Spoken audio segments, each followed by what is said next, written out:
అందరికీ నమస్కారం అండి. Welcome back to our channel Srinivasa creations. ఇది కేక్ అండి, బెల్లంతో ఎగ్లెస్ కేక్ అనేది చేస్తున్నాను. ఇప్పుడు ప్రాసెస్లోకి అనేది వెళ్ళిపోదాము. ముందుగా ఒక బౌల్ అనేది తీసుకోవాలి. దీంట్లోకి బెల్లం అనేది తరుక్కున్నాను. బెల్లాన్ని ఒక బౌల్ అనేది యాడ్ చేసుకున్నాను. కొద్దిగా వాటర్ అనేది యాడ్ చేసుకుని స్టవ్ అనేది వెలిగించుకుందాము. ఇప్పుడు ఇది పాకం రావాల్సిన అవసరం లేదండి, పూర్తిగా కరిగిపోతే సరిపోతుంది. దీన్ని ఇప్పుడు పూర్తిగా కరిగిపోయేటట్లు కరగబెట్టుకుందాము. ఈ విధంగా కరిగిపోవాలి మొత్తం. బెల్లంతో చాలా బాగుంటుంది కేక్ అనేది. షుగర్ లేకుండా చక్కగా ఈ విధంగా బెల్లంతో చేసుకుంటే చక్కగా ఎవరైనా తినొచ్చు. ఇప్పుడు పూర్తిగా బెల్లం అనేది కరిగిపోయిందండి. ఇప్పుడు స్టవ్ అనేది ఆఫ్ చేసుకుందాము. ఈ బౌల్ అనేది పక్కన పెట్టేసుకుందాము. ఇది పూర్తిగా చల్లారిపోవాలి. చల్లారిపోయిన తర్వాత మనం కేకులోకి యూజ్ చేసుకుందాము. యాలక్కాయ పొడి కూడా దీంట్లోనే యాడ్ చేసుకుంటున్నాను. యాడ్ చేసుకుని ఒకసారి కలుపుకొని ఈ మిశ్రమాన్ని పక్కన పెట్టేసుకుందాము. చల్లారుతుంది. కేక్ అంటే ఇష్టం లేని వాళ్ళు ఎవరు ఉండరండి. చిన్నవాళ్ళకి పెద్దవాళ్ళకి అందరికీ ఇష్టంగా ఉంటుంది కేక్ అంటే. మనం ఇంట్లో ఇలా చేసుకుంటే చాలా బాగుంటుంది. బేకరీకి వెళ్ళి తెచ్చుకునే కన్నా మనం ఇంట్లో చేసుకునేలా తినడం వలన మనకి హెల్త్ కూడా బాగుంటుంది. ఇప్పుడు బౌల్ తీసుకుని దీంట్లోకి ఒక కప్పు పెరుగు అనేది యాడ్ చేసుకున్నాను. యాడ్ చేసుకుని విస్కర్తో సహాయంతో ఈ విధంగా కలుపుకుంటున్నాను. లేదంటే మీరు మిక్సీలైనా యాడ్ చేసుకుని చక్కగా మిక్సీ పట్టుకోవచ్చండి. ఈ మిశ్రమం మొత్తం చక్కగా కలిసిపోవాలి. ఇప్పుడు అయిపోయిందండి. దీంట్లోకి ఇప్పుడు ఆయిల్, సన్ఫ్లవర్ ఆయిల్ అనేది ఒక హాఫ్ కప్ అనేది యాడ్ చేసుకున్నాను. మనం స్మెల్ అనేది సన్ఫ్లవర్ ఆయిల్ అనేది యాడ్ చేసుకుని కలుపుకోవాలి.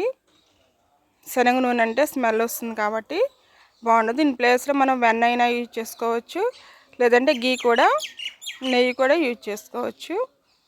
ఇప్పుడు దీంట్లోకి మనం కరగపెట్టుకున్న బెల్లాన్ని యాడ్ చేసుకుంటున్నాను.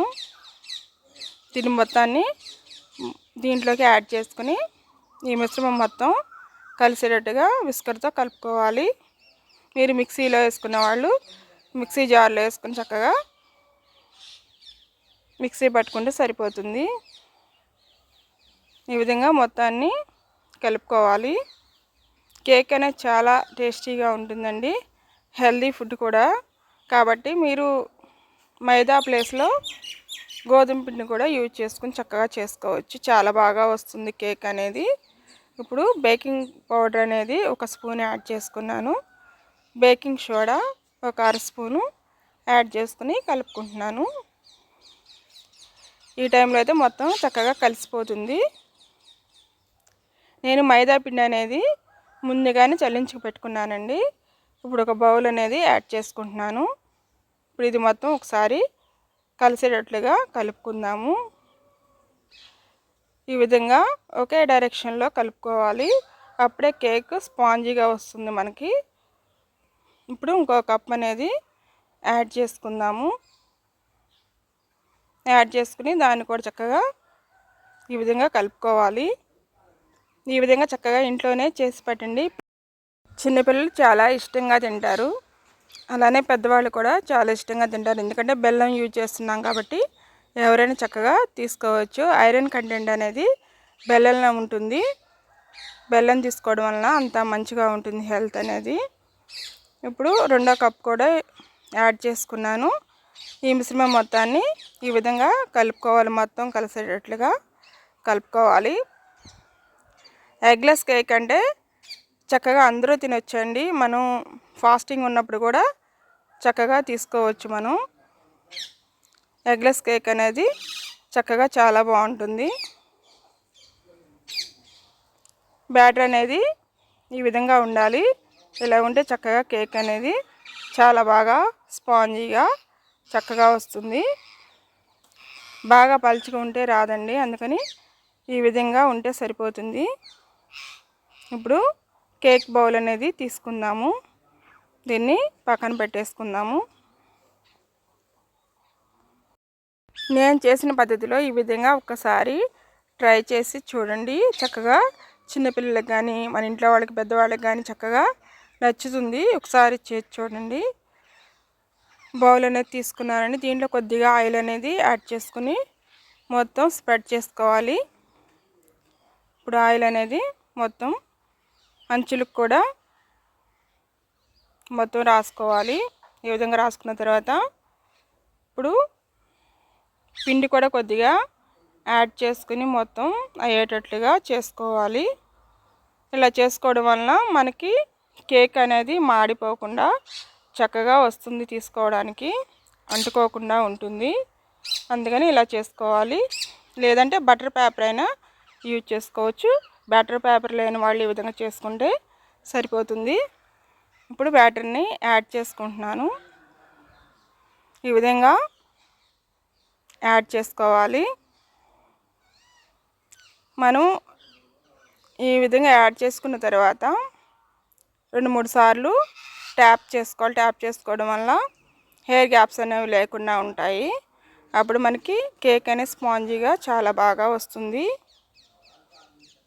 మొత్తం యాడ్ చేసుకున్నాను. ఈ విధంగా 2-3 సార్లు ట్యాప్ చేసుకుంటే సరిపోతుంది. ఇప్పుడు వీటిపైన డ్రై ఫ్రూట్స్ అనేది యాడ్ చేసుకుంటున్నాను. నేను బాదం పప్పులు అనేవి కట్ చేసుకున్నాను, అవి యాడ్ చేసుకుంటున్నాను.